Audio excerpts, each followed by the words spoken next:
열방을 제자 삼는 주님의 제자들을 꿈꾸는 돌단 침례교회입니다. 이 주님의 꿈을 이루기 위한 세 가지 비전이 있는데, 말씀과 성령으로 투명한 성도, 예수님 제자되어 비추는 교회, 생명의 복음으로 행복한 세상입니다. 이 비전을 통해서 주님의 명령에 순종하는 삶을 살면서 동시에 예수님의 재림과 성도의 부활을 소망하는 아름다운 공동체입니다. 오늘 주시는 생명의 말씀을 통해 새로워지고 다시 회복되며 믿음을 더 뿌리내리는 은혜의 시간이 되시길 기도드립니다. 오늘은 누가복음 4장 14절부터 30절까지 말씀을 통해서 신앙 1세대의 소망, 예수라는 제목으로 말씀의 은혜를 나누기를 원합니다. 먼저 말씀을 전하기 전에 시부모님과 남편을 전도한 이순호 사모님이라는 분이 계신데요. 이분의 간증을 제가 읽어드리고, 굉장히 긴데 이거 제가 압축을 했어요. 압축한 것을 제가 읽어드리고, 우리가 얼마나 이 가족 전도하기가 힘든지를 우리 한번 들어보는 시간을 가지면 좋겠습니다. 저는 외동딸로 자라 집에서 귀여움을 독차지하고 자랐습니다. 교회에 다니면서 남편을 만나게 되었습니다. 남편은 7남매 중 장남으로서 우상숭배와 유교 사상으로 철저한 집안에서 어릴 때부터 농사일을 하며 자랐습니다. 그런데 시아버님은 농사일은 거의 하지 않고 동네에서 정자 밑에 앉아 장기 두거나 잡담으로 하루를 보내고 집에 돌아와서는 하루 종일 농사일로 힘든 가족들을 호통치며 가족들을 힘들게 했습니다. 이런 생활을 비관해서 남편은 몇 번씩 자살을 시도하려는 마음을 가졌으나 동네 목사님의 전도로 교회에 다니게 되었습니다. 이 사실을 안 아버님은 이놈아 이래야 먹고 살지 교회는 가서 뭐래 밥이 나오냐 쌀이 나오냐 하며 남편을 때리며 핍박했고 성경책도 여러 권 찢겨서 아궁이에 던져졌습니다. 이런 핍박 가운데도 예배 시간만은 꼭 지켰고 아버님은 예수 믿는 놈하고 살 수 없으니 어서 나가라 하고 했다고 합니다. 그래서 남편은 어머니 하나님이 살아계시면 목사가 되어 돌아올 것이고 하나님이 안 계시면 저는 죽을 것입니다 라는 말만 남기고 나와 버렸다고 합니다. 남편은 고생 끝에 신학교에 입학하여 저를 만나게 되었고 결혼하기 며칠 전에 부모님 계신 고향에 가서 교회를 개척하고 우상숭배에 빠져있는 부모님께 복음을 전하자고 했습니다. 저는 앞일을 모르고 순순히 승낙을 했습니다. 잠만 교회에서 자고 모든 생활을 가까이에 있는 시댁에서 했으나 고생 시작이었습니다. 시아버님은 동네 이장일을 보고 계셨던 터라 술상 볼 일이 많았고 독실한 기독교 가정에서 자란 저로서는 신앙에 거리끼는 일이었습니다. 어느 날 만삭의 암소가 죽은 새끼를 낳자 그 화살이 예수 믿는 우리에게로 돌아와 노골적인 핍박이 시작되었습니다. 돈 안 벌고 예수만 믿으면 누가 밥 먹여주느냐며 돈 벌어 오라고 다그쳤습니다. 그럴 때면 친정부모 형제들의 따스한 얼굴들이 그리워서 눈물과 한숨으로 지샌 적도 많았습니다. 구판 버리기를 좋아하시는 시어머님은 믿음은 없지만 아들 생각하는 마음으로 교회에 나오셔서 쉽게 복음을 받아 들으셨습니다. 교회는 조금씩 성장했지만 부모 형제들을 전도할 목적으로 6년여 세월을 보냈건만 별다른 열매가 없었습니다. 남편은 30살을 조금 넘겼는데 이가 거의 빠져버렸고 심신이 지쳐서 가슴 아픈 병까지 생겼습니다. 사역지를 대전으로 결국 옮기게 되었습니다. 아버님은 어머니가 목사 아들 집에 갔다 왔다는 이유로 팔을 2번이나 부러뜨리셨습니다. 그렇게 심하게 대하시는 아버님이 너무나 야속하고 미웠습니다. 그럴 때마다 주님이 부족한 나를 붙들어 주셨습니다. 너를 사랑하는 자를 사랑하는 것은 누구나 할 수 있단다. 너를 미워하는 자까지도 사랑하는 것이 나의 뜻이니라. 나도 그렇게 하지 않았느냐. 그 후 시아버님이 갑자기 혈압으로 쓰러지셨습니다. 우리 집 가까이에 있는 한방병원에 입원하게 되시고 하나님이 우리에게 전도의 기회를 주셨습니다. 매일 병원을 다니면서 아버님의 몸과 팔다리를 주물러 드리면서 서먹한 관계를 회복해 갔습니다. 그런데 아버님, 예수님 믿으세요 라는 말이 입주위에서만 맴돌았습니다. 어느 날 용기를 내어 아버님, 예수님 믿으세요. 예수님은 아버님을 너무너무 사랑하세요. 그 순간 아버님은 매우 불쾌한 듯 안색을 일그러뜨리셨습니다. 예수님께서는 우리 인간들의 죄악과 허물을 위해 십자가에서 죽으셨어요. 그것을 믿는 사람은 모든 죄를 용서받고 하나님의 자식이 된답니다. 아버님은 믿을 수 없다는 듯이 머리를 다시 저었습니다. 하나님께서 아버님에게 믿음을 주실 것이라는 확신을 가지고 끈질기게 기도하고 복음을 전한 결과 드디어 아버님께서 예배드릴 것을 허락하셨을 뿐만 아니라 이제부터 예수를 믿겠노라고 고백을 하셨습니다. 얼마나 듣고 싶었던 고백입니까? 춤이라도 덩실덩실 추고 싶었습니다. 이제는 세상 부러울 것 없는 행복한 사람이 된 것 같습니다. 여러분, 가족을 전도한 한 남편 그리고 사모의 간증입니다. 신앙 1세대죠. 그렇죠? 이 목사님은 신앙 1세대입니다. 그 가족에서 제일 먼저 믿었으니까. 이처럼요, 신앙 1세대로서 가족을 전도하는 것은 굉장히 힘이 들고 어렵다는 것이죠. 오늘 본문은 그렇습니다. 친내 요한은 헤롯 왕의 부인인 헤로디아의 미움을 사서 감옥에 갇히게 됩니다. 예수님은 약 30세쯤에 이제 사역을 시작을 하셨습니다. 갈릴리 지역에서 사역을 하시다가 이제 고향인 나사렛을 방문하게 됩니다. 고향을 방문하셨는데 고향에서 환영을 받기는커녕 죽을 뻔한 사건이 오늘 본문의 배경입니다. 고향에서 미움을 산 예수님을 통해서 참으로 신앙 1세 되시는 분들, 가족들 중에 처음 예수를 믿게 된 분들을 생각하면서 그분들이 참으로 위로와 힘을 얻는 시간이 되기를 원합니다. 첫 번째로 신앙 1세대는 가까이 있는 사람에게 복음을 전해야 함을 우리가 본문을 통해서 우리가 교훈을 받을 수가 있다는 것이죠. 우리 예수님도요, 자란 그 나사렛을 잊지를 않으셨습니다. 그 고향을 잊지를 않으셨어요. 오늘 그 간증에서 그 목사님이 그 고향을 잊지 않고 고향을 향해서 달려갔던 것처럼 우리 예수님도 고향을 잊지를 않으셨습니다. 그런데요, 예수님의 고향 나사렛이라는 곳은요, 유대 역사가들에게조차도 관심 이외의 지역이었습니다. 지금도 그 나사렛이라는 지역이 어딘지 정확하게 알 수가 없을 정도입니다. 굉장히 작은 동네였습니다. 그리고 유대인들에게는요, 그 당시 유대인들에게는 경멸의 대상이 되는 지역이 바로 나사렛 지역이었다는 것이죠. 그래서요, 빌릿이 예수님을 만난 다음에 그리고 나사렛 예수에 대해서 친구에게 이야기를 합니다. 나다나엘에게 이야기하죠. 그래서 그 이야기를 들은 나다나엘이 무엇이라고 그럽니까? 나사렛 예수라는 얘기를 들었어요. 그 반응이 첫 번째 반응이 무엇입니까? 나사렛에서 어떻게 선한 일이 날 수 있겠느냐. 그 유대인들에게는요, 나사렛은요, 그냥 동네 취급도 받지 못하는 굉장히 형편없는 그러한 지역이었다는 것이죠. 이렇게 소외된 지역을 예수님은요, 잊지 않고 다시 찾으셨습니다. 예수님께서 그 고향을 찾으신 목적은 다른 게 없었어요. 무엇이었습니까? 바로 복음을 전하기 위함이었습니다. 그 복음은요, 예수님 당신이 메시아이시고 선지자임을 선포하는 그것이 바로 예수님께서 그 고향을 방문한 목적이었습니다. 일가 친척 만나서 기쁘고 잔치 벌려 그것이 목적이 아니었다는 것이죠. 그래서 18절 말씀 보시면요, 자신을 어떻게 표현합니까? 기름 부음 받은 자로 표현을 하고 계십니다. 기름 부음 받은 자가 무슨 뜻입니까? 바로 메시아, 그리스도, 그 뜻입니다. 영적으로 눈멀고 그리고 눌리고 포로된 자를 자유케 하시는 메시아가 누구인가? 바로 당신이 메시아라고 선포하며 나가는 것을 볼 수가 있습니다. 그 24절에서는 뭐라고 당신을 표현하고 계십니까? 24절 말씀 보시면 또 이르시되 내가 진실로 너에게 이르노니 선지자가 고향에서는 환영을 받는 자가 없느니라. 다른 사람 얘기하듯 하지만 바로 당신이 선지자임을 말씀하고 있습니다. 예수님은 그래서 고향에서 환영을 받지를 못하셨죠.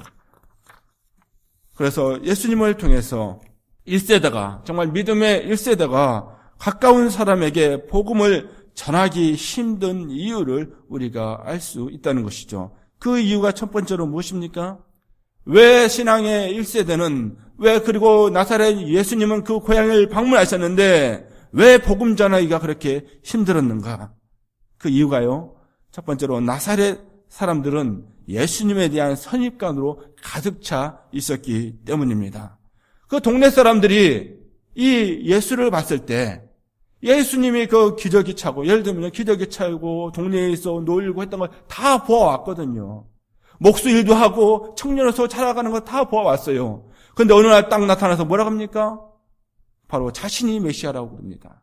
자신이 선지자라고 그럽니다. 그리고 지옥으로 가지 말고 회개하라고 그럽니다.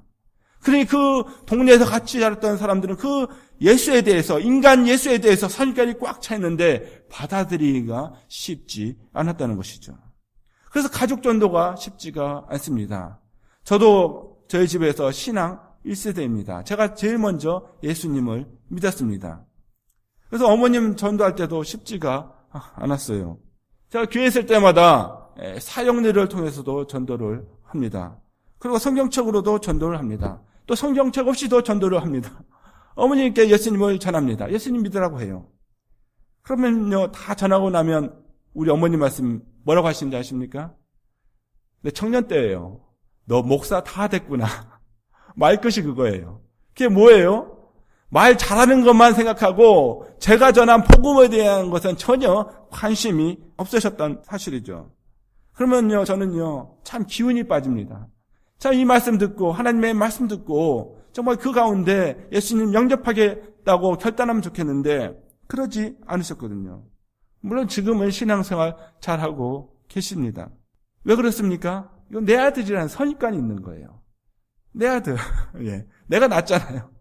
예. 그냥 말 잘하는다. 뭐 그런 것만 생각이 드신 거예요. 그 복음에 대해서는 관심 별로 없으신 것입니다. 또 제가 아버지 전도할 때도 쉽지가 않았습니다. 제 아버님 굉장히 엄하셨기 때문에 제가 직접 의지하는 게 쉽지 않아서 처음에는 우회적인 방법을 사용했어요. 교회 담임 목사님을 이렇게 모셔다가 이렇게 복음을 전하기도 했습니다. 그러면요, 담임 목사님 한참 복음을 전하시고 가세요. 그럼 제 아버님 뭐라고 하신지 아십니까? 야, 너희 그 목사님 참 말 잘하더라. 왼쪽으로도 찔러보고 오른쪽으로도 찔러보고 그러는데 이야, 말 잘하더라. 그렇죠. 제 느낌 어떻게 했습니까? 또 힘 빠지는 거예요. 맥이 빠집니다. 저희 아버님 전도하는데 20년 이상 걸렸어요. 항상 기도 제목이었습니다. 저희 아버님, 저희 어머님 예수 믿게 해주세요. 항상 저희 기도 제목이었습니다. 나사렛 사람들도 마찬가지였다는 것이죠. 그들에게도 선입관이 있었습니다. 그래서 22절 하반절 말씀 보시면 그들의 선입관이 있었다는 것을 알 수 있습니다. 22절 말씀 함께 읽겠습니다. 시작. 그들이 다 그를 증언하고 그 입으로 나오는 바 은혜로운 말을 놀랍게 여겨 이르되 이 사람이 요셉의 아들이 아니냐. 예. 와, 놀랍다. 와, 말 잘한다. 근데 이 사람이 누군가? 요셉의 아들이 아니냐. 목수의 아들 아니냐. 야, 말 잘하네. 지금 그렇게 판단하는 거예요. 왜요? 그들에게는 선입관이 있었기 때문입니다. 그 예수의 형제들도 예수님을 바로 메시아로 선지자로 믿지를 않았습니다. 요한복음 7장 5절 말씀 보시면요, 이는 그 형제들이라도 예수를 믿지 아니함이라라 하고 말씀하고 있기 때문입니다. 가족들은요, 예수님께서 열심히 복음 전하는데 소문이 퍼졌어요. 예수님이 미쳤다고. 그러니까 예수님 미쳤다는 소문을 듣고 예수님을 찾아 나선 사람들이 바로 예수님의 가족들이었습니다. 그러면 예수님의 심정에서 이 가족들, 형제들을 바라볼 때 얼마나 힘이 들었겠습니까? 선입관에 꽉 차 있고 예수님을 메시아로, 선지자로 받아들이지 않는 그분들을 봤을 때 예수님의 마음은 오죽 답답했겠습니까? 왜 그들이 그렇게 자꾸 반응을 했죠? 그들에게는 선입관이 있었기 때문입니다. 가족들도 있었고요, 나사렛 사람들에게도 있었습니다. 그리고 두 번째로는요, 왜 그렇게 나사렛 사람들에게 복음 전하기가 힘들었는가? 그들에게는요, 배타적인 우월감이 있었기 때문입니다. 지나칠 정도로 배타적인 우월감이 그들에게 있었습니다. 예를 들면요, 유대인들이 이 세상에서 최고다 하는 그런 선민의식이 그들에게 있었기 때문입니다. 배타적인 우월감이 가득 찬 나사렛 사람들에게요, 엘리야와 엘리사의 이야기를 예수님께서 전하십니다. 24절부터 27절까지 말씀이 있죠. 엘리야에 대해서는 이렇게 말씀하십니다. 큰 흉년이 들었는데 이스라엘에 많은 과부들이 있는데 그들에게 가지 않고 저 이방의 땅인 시돈의 사렙다 과부에게 가셨다. 이 엘리야가 갔다. 그 이야기를 합니다. 그 엘리사에 대해서는요, 이스라엘에 많은 문둥병자들이 있는데 그 문둥병자들에게 가지 않고 이 엘리사는 이방 사람인 나하만 장군, 이 문둥병자에게 갔고 그의 문둥병만 고쳐 주었다. 어떤 반응을 일으키신지 아십니까? 그들에게 생각하는 이방인은요, 정말 그 가까이 해서 안 되는 그런 어떤 정말 경멸의 대상이 이방인들이었어요. 그런데 예수님께서 어떤 예를 드십니까? 바로 위대한 선지자들이 바로 수많은 이스라엘 사람들을 제껴두고 이방인들에게 갔다는 거예요. 그러니까 이거 뭘 건드린 겁니까? 민족적인 자존심을 지금 건드리는 이야기를 예수님께서 하신 거예요. 이것이 사실이지만은 그들의 민족적인 자존심을 건드리는 이야기를 예수님께서 하고 계시는 것입니다. 예를 들면요, 만약에 북한 사람들이 야, 북한 이거 너무 못 살아. 이게 정치도 너무 못하고 한국이 더 나아. 그럼 어떻게 됩니까? 이거 지도새도 모르게 끌려갑니다. 어떻게 죽을지 몰라요. 왜요? 북한 사람들은 자존심이 세잖아요. 그러니까 그거 건드리면 큰일 나는 거예요. 예. 그와 마찬가지로 이 자존심이 센 이 유대인들의 자존심을 건드렸으니 그들이 어떻게 반응을 보입니까? 나사렛 사람들은요, 살기를 띠며 분노하기 시작합니다. 28절부터 29절까지 나와 있는데요. 제가 읽어드리겠습니다. 회당에 있는 자들이 이것을 듣고 다 크게 화가 나서 일어나 동네 밖으로 쫓아내어 그 동네가 건설된 산 낭떠러지까지 끌고 가서 밀쳐 떨어뜨리고자 하되, 어떻게 해서? 죽이려고 하는 거예요. 예수님 죽이려고 했어요.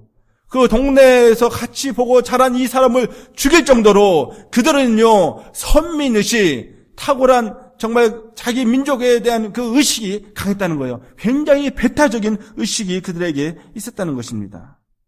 여러분, 그럼에도 불구하고 그들에게 선입관이 있었고 배타적인 우월감이 있었음에도 불구하고 예수님은요, 그 나사렛을 찾으셨음을 여러분 기억하시기를 바랍니다. 왜 그 사실을 몰랐겠어요? 그걸 알면서도 간 겁니다. 핍박받을 거 알면서도 예수님께서는 나사렛을 찾아가셨다는 거예요. 고난의 길로 예수님께서 일부러 가셨다는 거예요. 왜요? 이유는 무엇입니까? 다른 거 없습니다. 그들도 영혼 구원 받아야 되기 때문인 줄 믿습니다. 그들도 복음을 들어야 되기 때문에, 예수님께서 그곳에 가신 것입니다.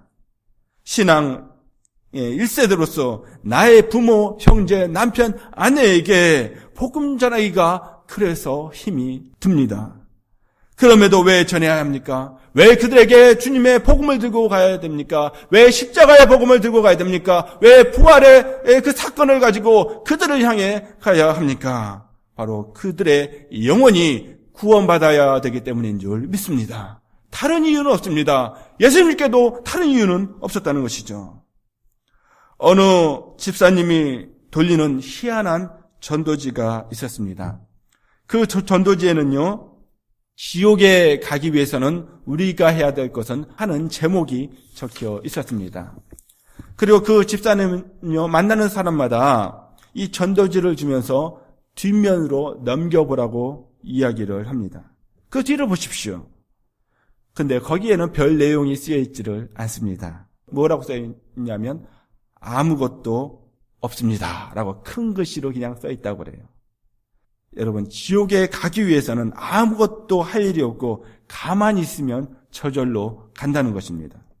예수를 믿는 결단이 없다면, 죄에서 돌이켜 하나님께로 오는 사건이 없다면 가만히 있기만 하면 갈 수 있는 것이 바로 지옥이라는 것이죠.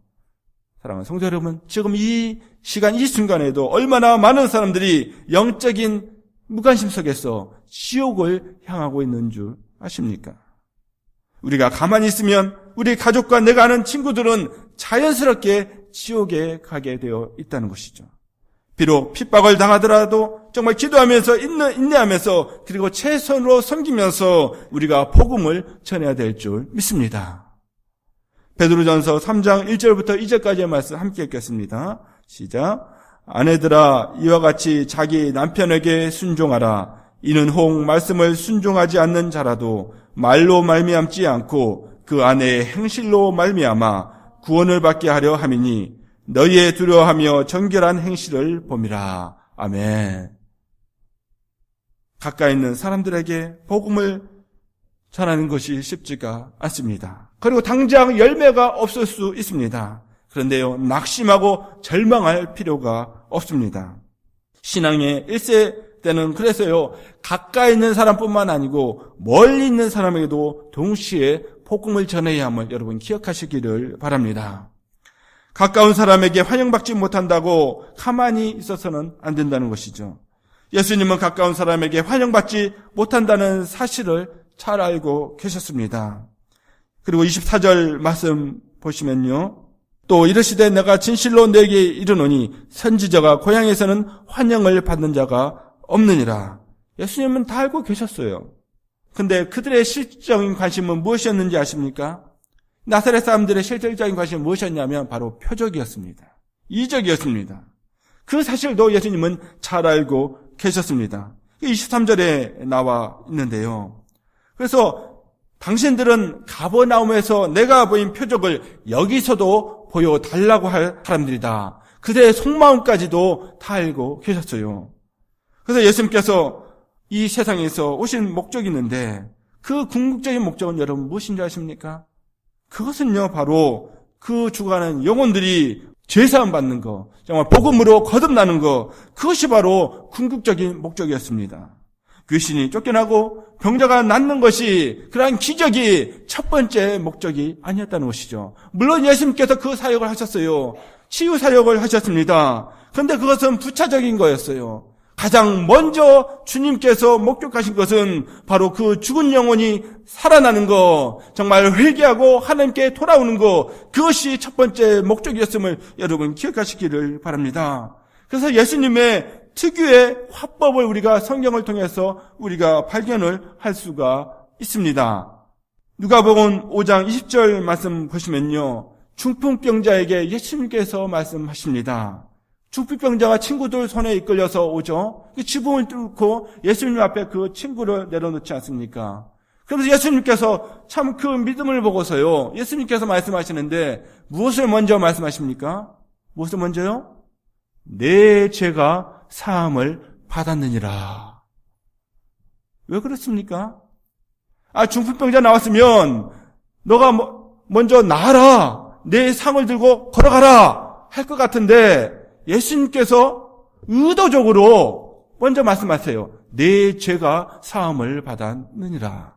그 이유를 예수님께서 소상히 말씀해 주십니다. 바로 인자가 이 땅에 와서 죄의 사함 있는 권세를 알게 하려고 내가 그렇게 했다는 것입니다. 그 다음에 그 병자를 향해서 내 침상을 들고 가라고 명령하시니까 그 즉시 그가 나음을 입었다고 성경은 우리에게 말씀하고 있습니다. 무엇이 먼저입니까? 예수님의 관심의 첫 번째 뭐예요? 뭡니까? 죄의 사함을 받는 것, 그 영혼이 구원받는 것, 예수 믿고 하나님의 자녀 되는 것이 먼저임을 여러분 기억하시기를 바랍니다. 그러면요, 그 사람이 기도하며 그 몸의 육신에 아픈 것이라도 하나님의 뜻하시면 낫게 해주실 줄 믿습니다. 이게 하나님의 뜻이에요. 그렇다고 예수님께서 그 고향에서 환영받지 못했다고 했어요. 그것을 고집하지 않으셨어요. 어떻게 하셨습니까? 30절 말씀 보시니까요. 예수께서 그들 가운데로 지나서 가시니라. 근데 여기 설명이 요거밖에 안 나와 잘 모르겠어요. 그 사람들이 막 예수님을 붙잡고서요. 낭떠러지에서 떨어뜨리려고 하는 거 찰나거든요. 근데 예수님께서 그것을 유유히 빠져나오세요. 어떻게 빠져나왔는지 모르겠습니다. 막 쏜살같이 탁 해치고 나오셨는지 덤블링을 하셨는지 잘 모르겠어요. 그건 성경에 나와 있지 않으니까. 근데 예수님께서 그것을 고집하지 않으시고 다른 곳으로 가셨습니다. 어디로요? 가버나움으로. 가버나움은요, 이 갈릴리 호수 그 북쪽에 있는 지역이 있는데요. 예수님의 사이 거기서 70-80% 이상이 예수님의 모든 사역이 그곳에서 이루어집니다. 그 성경에 나오는 예수님의 사건들은요, 대부분 가버나움에서 나온다고 해도 과언이 아닙니다. 감리교회 창시자인 요한 웨슬리가 대중적인 전도 운동을 펴게 된 데에는 그 동기가 있었다고 합니다. 본래 그는요, 요크셔 골짜기 조그만 마을에서 살아가기로 결심을 했던 사람입니다. 큰 데 가서 사역하는 것이 아니고 작은 곳에서 그냥 골짜기에서 있기로 결심했던 사람이 요한 웨슬리였어요. 그때 그의 어머니는요, 그 아들에게 이야기를 합니다. 하나님께서 너를 향해서 더 의미 있고 가치 있는 어떤 일에 대해서 계획하고 계실 텐데 하는 이야기를 전합니다. 그러면서 그 아들을 말립니다. 이 요크셔에서만 있지 말라는 것이죠. 웨슬리는 어머니의 충고를 듣고요, 신앙의 선배를 찾아가기로 결심을 하고 긴 여행을 떠납니다. 웨슬리가 이제 그 신앙의 선배를 만납니다. 그리고 그 신앙의 선배는 요한 웨슬리에게 말합니다. 성경은 혼자만의 신앙에 대해 언급하고 있지 않습니다. 성경은 다 혼자만의 신앙에 대해서 언급하고 있지 않습니다. 이 말 한마디에요, 요한 웨슬리는요, 군중을 위한 복음 운동에 비로소 참여를 하게 됩니다. 예수님께서 복음 전파의 현장을요, 고향에만 국한시키지 않으신 것처럼 우리의 복음의 전도의 현장도 멀리 있는 여러 사람에게 확장되어 나가야 될 줄 믿습니다. 내 가족 전도가 당장 안 된다고 내가 실망할 필요가 없습니다. 어떤 사람이 그럴 수 있어요. 내 가족도 구원시키지 못하면서 무슨 세계 선교냐. 아니요. 하나님께서 때가 이르면 이루실 거예요. 우리가 낙심하지 말고 우리의 지경을 넓혀가는 것은 하나님께서 원하시는 사실이라는 것이죠. 예수님도요, 나사렛에서 환영받지 못했어요. 가족 구원을 먼저 시키지를 못했습니다. 그런데 어디로 가셨어요? 더 넓은 지경으로 찾아 나가셨다는 거예요. 아직도 죽어가는 영혼이 우리 주에 많이 있기 때문입니다. 가족만이 아니라는 거예요. 지경을 넓혀가신 것처럼 우리도 지경을 넓혀가야 될 줄 믿습니다. 가족에서, 친척에서, 이웃에서, 다른 지역으로, 해외 지역으로 우리가 나가야 될 줄 믿습니다. 가족 전도를 포기하는 말씀이 아니고요, 당장 가까운 곳에 열매가 없더라도 동시에 우리의 지경을 넓혀갈 이유가 충분히 있다는 것입니다. 우리가 예수님의 뜻을 알면서도 우리는 적극적인 증인의 삶을 살지 못한 이유가 무엇입니까? 그 이유 중에 하나는요, 우리가 용기가 없기 때문이 아닌가 생각이 듭니다. 왠지 복음을 전하려고 하면요, 좀 어쩌고 어색하고, 그렇죠? 왠지 내가 말하면 부정적인 그 반응이 금방 올 것 같고 두렵고, 그래서 그러한 많은 이유들이 예수님을 증거하지 못하게 하는 그런 이유가 아닌가 싶습니다. 아트 윌리엄즈는요, 뉴욕 최고의 번화가 타임스스퀘어에서 10년 동안 전도를 했습니다. 흰 와이셔츠에 넥타이를 메고 모자까지 단정히 쓰고 매일 저녁 9시에서 10시까지 노방 전도를 한 사람입니다. 그는 내셔널 리뷰지와의 인터뷰에서 이렇게 말했습니다. 모두가 나를 미친놈 취급을 했습니다. 호공을 향해 소리를 지른 것 같았습니다. 그러나 10년 동안에 예수를 믿겠다고 자발적으로 약속한 사람이 1000명이 넘었습니다. 나 같은 무식한 인간의 전도를 지나가다가 듣고 뉴욕 사람들의 마음이 움직여졌다는 것은 믿을 수 없는 사실입니다. 그래서 내가 얻은 결론은 하나님께서 친히 역사하신다는 사실입니다. 인간은 자기가 할 수 있는 방법으로 그리스도의 증인이 되면 그것으로 충분합니다. 신학자 반 하우스는요, 현대에 너무나 자폐증 크리스찬이 많음을 그가 한탄을 했습니다. 자폐증이란 무엇입니까? 표현하지 않는 것입니다. 바하우스 박사는 말합니다. 현대 크리스찬들은 듣습니다. 오고 갑니다. 그들은 선교와 성경 공부를 이해하였다는 반응을 보입니다. 그러나 그들은 말하지 않습니다. 자기에게 일어난 놀라운 일을 증거하지 않습니다. 자폐증 아이를 가진 부모가 얼마나 슬프고 안타깝습니까? 마찬가지로 자폐증 크리스찬을 둔 하나님 아버지께서도 몹시 슬프고 안타까워 하십니다. 사랑하는 성도 여러분, 우리는 때를 얻든지 못 얻든지 전도하는 삶, 말씀을 선포하는 삶을 우리가 살아야 될 줄 믿습니다. 예수님은 나사렛 사람들이 지옥 가는 것을 불보듯 환히 보셨습니다. 그래서 나사렛을 찾았고 그들에게 복음을 전하셨습니다. 비록 그들에게 환영을 받지는 못하셨지만 그 주위로 복음의 사역을 더욱더 확장해 나가셨습니다. 특히 가족 촌들 위한 기도 제목은요, 여러분 보면 어디서나 빠지지 않는 것을 우리가 볼 수가 있습니다. 신앙 1세대 부모 전도, 남편 전도가 쉽지 않기 때문입니다. 모든 교회에 나온 사람들의 단골 기도 제목이 되는 이유입니다. 하지만요, 우리에게 위로가 되는 것은 예수님도 복음을 전하다가 동일한 고난을 당하셨다는 사실입니다. 혹시 내가 신앙의 1세대입니까? 참으로 힘들어도 영혼 구원을 위해서 계속 기도하시기를 바랍니다. 눈물이 나도 힘이 들어도 인내하시기를 바랍니다. 그리스도의 심장으로 끝까지 섬기시기를 바랍니다. 우리 하나님께서, 능력의 하나님께서 열매를 맺히게 해주실 줄 믿습니다. 혹시 내 주위에 신앙의 1세대가 있습니까? 내가 아는 사람이 신앙의 1세대입니까? 그러면요, 그 형제 자매를 찾아가시기를 바랍니다. 함께 손잡아서 위로하며 기도해 주시기를 바랍니다. 왜냐하면 그들이 지금 바로 힘들고 지쳐 있을 수 있기 때문입니다.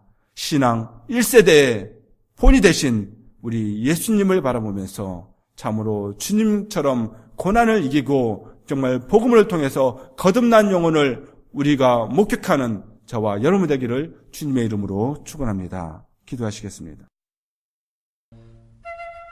오늘도 말씀에 온전히 순종하셔서 풍성한 삶을 살아가시기를 기도합니다. 열방을 제자 삼는 주님의 제자들 돌단 침례교회 예배시간 말씀이었습니다. 사랑합니다. 축복합니다.